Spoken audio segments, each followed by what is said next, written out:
Chemistry class 12 हमारा chapter है coordination compounds.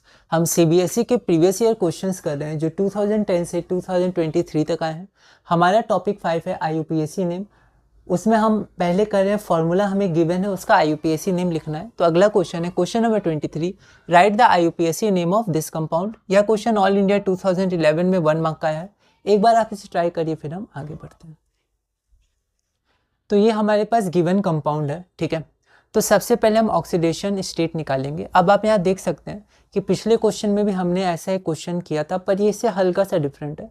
पिछले क्वेश्चन की तरह यहाँ पर हमारे पास जो कैटायन या एनायन है दोनों कोऑर्डिनेशन स्फीयर है, ठीक है। तो हम लोग क्या करेंगे, सबसे पहले हम लोग, क्योंकि अगर कैटायन है तो कैटायन के नेमिंग में भी हमें ऑक्सीडेशन स्टेट चाहिए मेटल आयन का, जो यहाँ क्रोमियम है, और एनायन के केस में भी हमें ऑक्सीडेशन स्टेट चाहिए मेटल आयन का, जो यहाँ जिंक है। पिछले क्वेश्चन में क्रोमियम और कोबाल्ट था, तो हमें पता नहीं था क्योंकि वो वेरिएबल वैलेंसी शो करते थे। तो हमने देखा था कि जनरली +3 होता है, तो हमने +3 मान के आगे बढ़ा था। लेकिन यहाँ पर हम श्योर हो सकते हैं क्योंकि जिंक जो है वो +2 ऑक्सीडेशन स्टेट ही शो करता है, वो वेरिएबल ऑक्सीडेशन स्टेट शो नहीं करता है। तो यहाँ पर जिंक जो है वो अपने कंपाउंड्स में +2 ऑक्सीडेशन स्टेट शो करता है। तो हम जान सकते हैं कि यहाँ पर क्या चार्ज आया होगा, ठीक है। तो हम उसके हिसाब से क्रोमियम का ऑक्सीडेशन स्टेट निकाल सकते हैं। कैसे, तो आप ध्यान दीजिए कि जो हमारा जिंक है वो +2 शो करेगा और Cl तो -1 शो करता है, तो -4 चार्ज हो गया। तो +2 -4, तो इसका चार्ज हो जाएगा -2 और ये बैलेंस करेगा इसका चार्ज को, तो यहाँ पर +2 होना चाहिए, ठीक है। तो अब जब हम लोग को यहाँ का चार्ज मिल गया तो हम लोग क्रोमियम को X मान लिया, ये तो 0 होता है, और NCS ये होता है आइसोथायोसाइनाइड, ठीक है।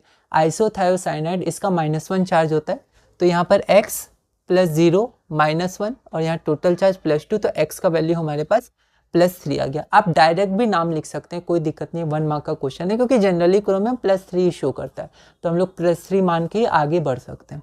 तो हम लोग सबसे पहले इसका नाम लिखते हैं। तो आप ध्यान दीजिएगा, सबसे पहले लिगेंड्स का नाम। तो यहाँ 2 लिगेंड है, आइसोथायोसाइनाइड और अमीन। तो अमीन का A पहले आएगा, ठीक है।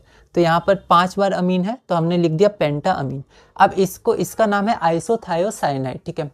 तो यहाँ पर ये क्या है, निगेटिव लिगेंड है, तो लास्ट में O आता है, जैसे क्लोराइड क्लोरिडो, साइनाइड साइनो, तो ये भी हो जाएगा आइसोथायोसाइनेटो, तो ये भी हो जाएगा आइसोथायोसाइनेटो, ठीक है। तो ये आपका हो जाएगा पेंटा एमीन आइसोथायोसाइनेटो। उसके बाद मेटल आयन तो क्रोमियम, ऑक्सीडेशन स्टेट ब्रैकेट में रोमन न्यूमरल में तो 3। तो पहले हम कैटायन का नाम पूरा करते हैं।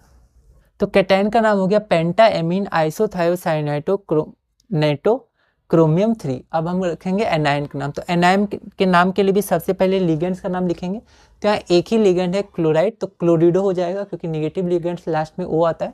4 बार है तो टेट्रा क्लोरिडो। मेटल आयन, तो मेटल आयन हमारे पास जिंक है, पर याद रखना है क्योंकि ये निगेटिवली चार्ज कोऑर्डिनेशन स्फीयर है, तो मेटल आयन के लास्ट में 8 लग जाएगा, तो हम लोग जिंक नहीं जिंकेट लिखेंगे। तो लिगेंड का नाम टेट्रा क्लोरिडो, मेटल आयन का नाम जिंकेट और ऑक्सीडेशन स्टेट 2। तो इस वीडियो में हमने अपना क्वेश्चन नंबर 23 पूरा किया।